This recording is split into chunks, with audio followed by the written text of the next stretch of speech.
کہ مخصوص نشستوں کا معاملہ، یار میں تو بھول ہی گیا تھا کہ مخصوص نشستوں کا معاملہ بھی ہے.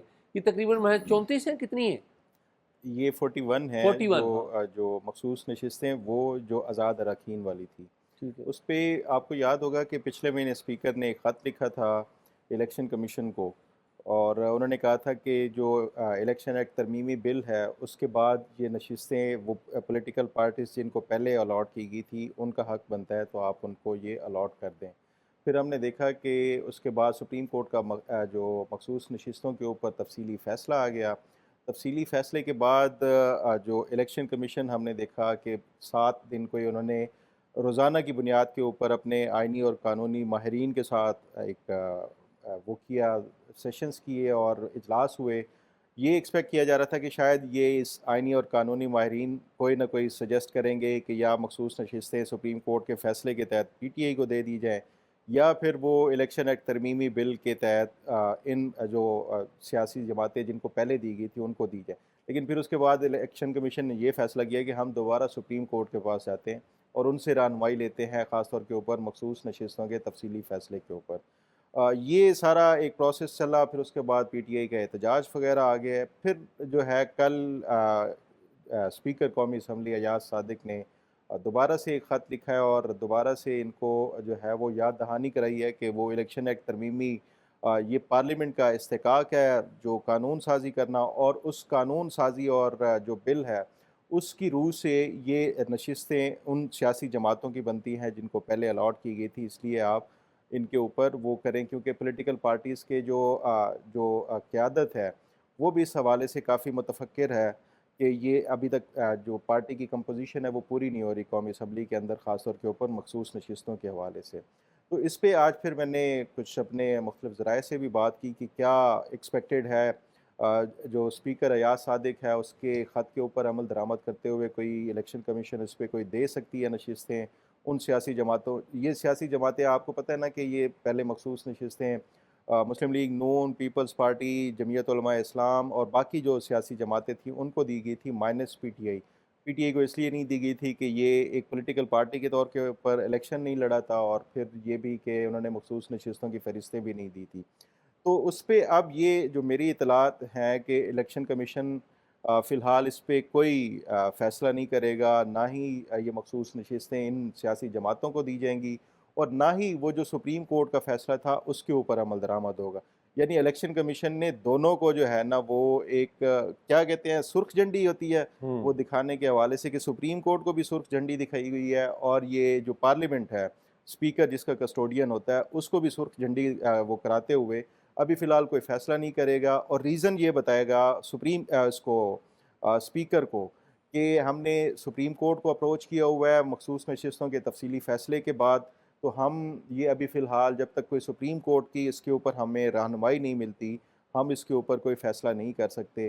اور دوسری طرف سے سپریم کورٹ کا فیصلہ اس لیے امپلیمنٹ نہیں ہو سکتا کہ وہ الیکشن کمیشن جو الیکشن ترمیمی ایکٹ ہے اس کی وجہ سے ایک ایمبیگوٹی ہے اس کے اوپر آپ ہمیں وہ رہنمائی فرمائیں. تو یہ دونوں کے ساتھ جو الیکشن کمیشن ہے نا وہ پنگ پونگ والا وہ کھیل رہا ہے، ادھر کی بال ادھر پھینک رہا ہے، ادھر کی بال ادھر پھینک رہا ہے.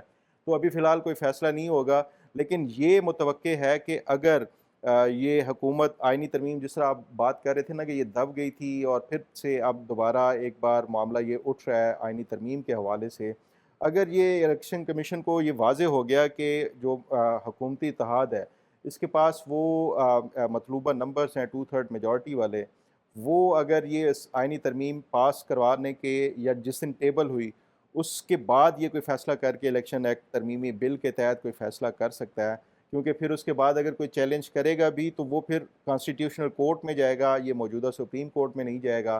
تو اس لیے یہ اب الیکشن کمیشن ویٹ اینڈ سی والی وہ پالیسی اختیار کرے گا کہ اگر آئینی ترمیم پاس کرانے میں حکومت کامیاب ہو جاتی ہے تو اس کے حق میں فیصلہ دے دیا جائے گا، اگر نہیں ہوتی ناکام ہو جاتی ہے اور یہ جو موجودہ سپریم کورٹ کے نئے چیف جسٹس آ جاتے ہیں جسٹس منصور علی شاہ، تو وہ پھر اس کے مطابق جو سپریم کورٹ کے فیصلے کے اوپر عمل درا.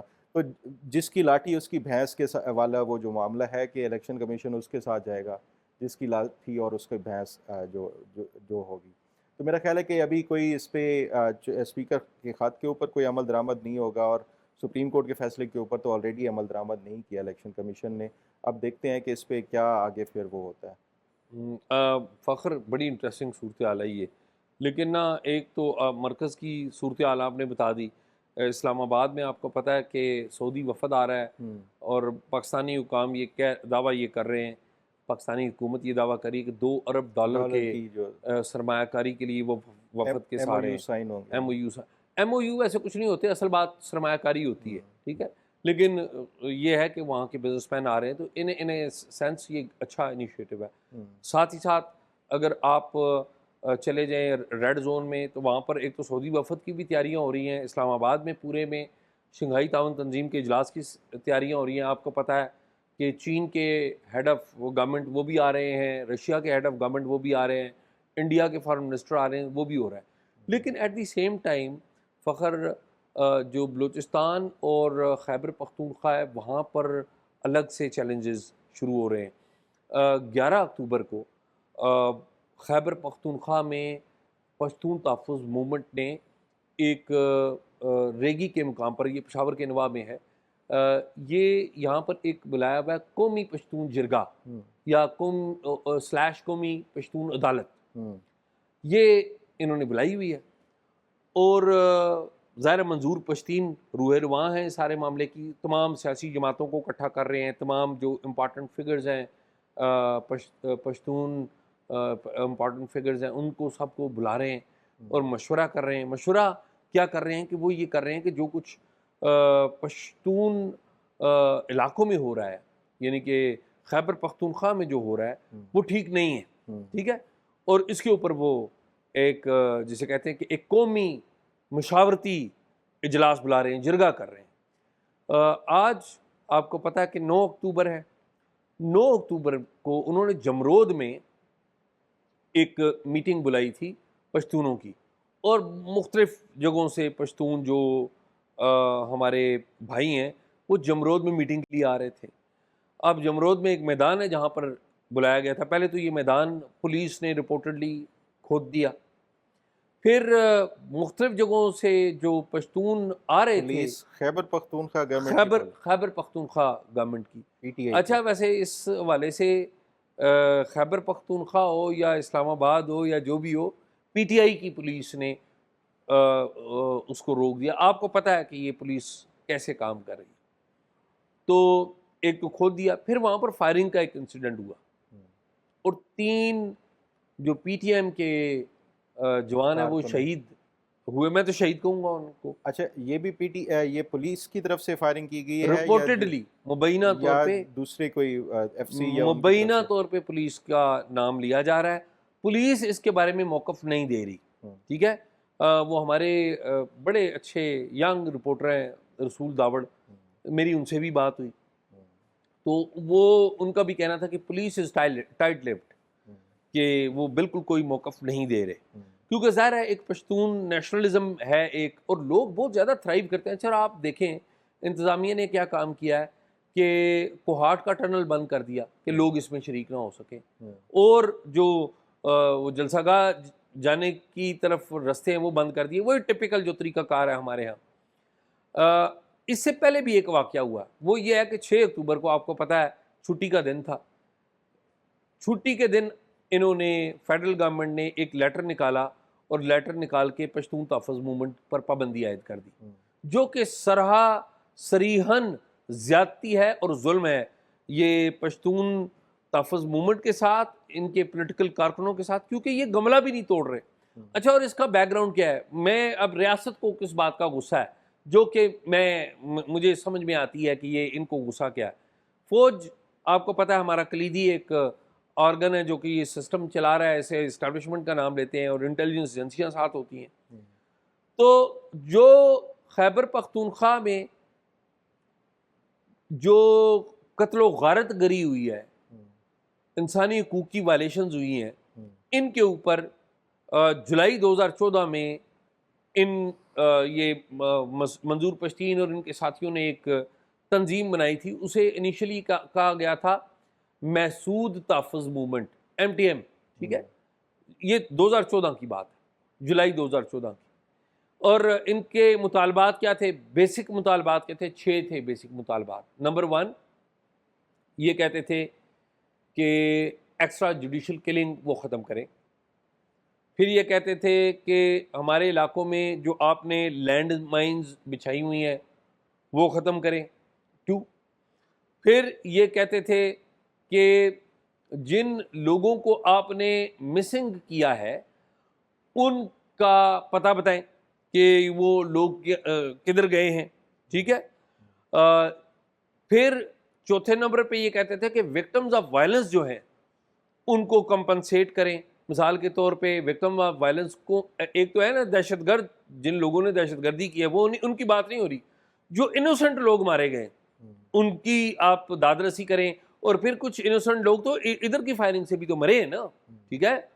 فائرنگ بھی ہوئی، گولہ باری، بھائی F-16 طیارے ان آبادیوں پہ مارتے رہے آپ. ٹھیک ہے.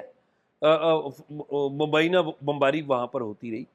تو یہ کہتے تھے کہ اس میں جو انوسنٹ لوگ مارے گئے ہیں ان کی داد رسی کریں. پھر جو لینڈ مائن سے لوگوں کی ٹانگیں اڑ گئی ہیں، لوگ اپاہج ہو گئے، ان کی داد رسی کریں. پھر یہ کہتے تھے کہ ایک تو لاپتہ افراد کے بارے میں نے بتایا کہ یہ کہتے ہیں ان کو جو کیے ہیں ان کو بتائیں اور یہ کام بند کریں. ٹھیک ہے. پھر یہ کہتے تھے کہ آپ جو سیکیورٹی فورسز ہیں نا جو ان علاقوں میں ہیں ان کی اکاؤنٹیبلٹی کوئی نہیں ہے، اکاؤنٹیبلٹی کریں. اکاؤنٹیبلٹی یہ ہے کہ آپ جس مرضی کو اٹھا کر لے جائیں، جس مرضی کو مار دیں. اچھا بعد میں پتہ لگتا ہے کہ وہ انوسنٹ ہے، کوئی پوچھنے والا نہیں. تو یہ اکاؤنٹیبلٹی مانگتے تھے. پھر چھٹے نمبر پہ یہ کہتے تھے کہ جو پشتونوں کی ڈگنیٹی ہے اس کو ریسٹور کریں. پشتونوں کی ڈگنیٹی کے حوالے سے کیا بات تھی کہ جو چیک پوسٹ ہیں، چیک پوسٹ پہ اگر کوئی پشتون ہے تو اس کی آپ پگڑی بھی اتارتے ہیں، اس کے ساتھ اگر خواتین ہیں ان کی تلاشی بھی لیتے ہیں آپ. یہ تو کوئی بھی نہیں مانتا. تو یہ پشتون تحفظ موومنٹ پہلے میں نے جس طرح کہ آپ کو بتایا یہ تھی محسود تحفظ موومنٹ. پھر ہوا یہ کہ جنوری 2018 میں کراچی میں نقیب اللہ محسود کا ایک قتل ہوا، تو اس کے اوپر انہوں نے ایک احتجاجی دھرنا کیا. اسلام آباد میں عمران خان صاحب تھے اور انہوں نے احتجاج کیا کہ یہ جو سیکیورٹی فورسز ہیں یہ زیادتی ہمارے ساتھ کرتی ہیں. فوج کا بھی نام لیتے ہیں، انٹیلیجنس ایجنسیوں کا بھی نام لیتے ہیں، پولیس کا بھی نام لیتے ہیں، سب کا نام لیتے ہیں. اس پہ یہ جو محسود تحفظ موومنٹ تھی وہ منظور پشتین کی سربراہی میں یہ پشتون تحفظ موومنٹ بن گئی.